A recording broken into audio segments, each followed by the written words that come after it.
আমাদের ভারপ্রাপ্ত চেয়ারম্যান দেশনায়ক তারেক রহমান ঘোষণা দিয়েছেন, আল্লাহ রাব্বুল আলামিন যদি বিএনপিকে জনগণের ভোটে রাষ্ট্রীয় দায়িত্বে পাওয়ার তৌফিক দান করে, তাহলে 25 থেকে 30 কোটি বৃক্ষরোপণ করবে বাংলাদেশে। তারই ধারাবাহিকতায় আমি এ পর্যন্ত টাঙ্গাইলে 80,000 বৃক্ষরোপণ গাছের কর্মসূচি সম্পূর্ণ করেছি।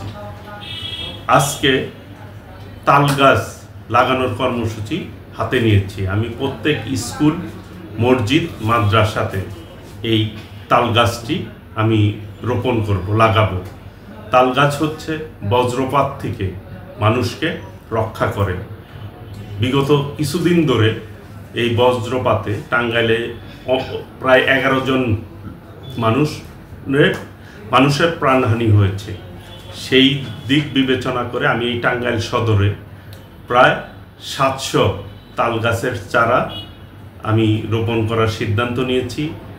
আপাতত এখন 700 গাছ আমরা লাগাচ্ছি। এরপরে আবার চারা সংগ্রহ করে প্রত্যেক স্কুল, মাদ্রাসা এবং মসজিদে প্রাঙ্গণে আমি এই গাছটি রোপণ করব, যাতে করে জনগণ, টাঙ্গাইলের সদরের জনগণ বজ্রপাত থেকে রক্ষা পায়। তাল গাছ অত্যন্ত গুরুত্বপূর্ণ।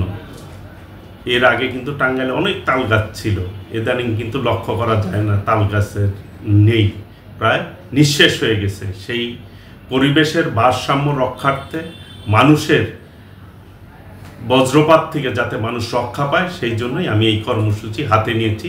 ইনশাল্লাহ আজকে শুরু করেছি।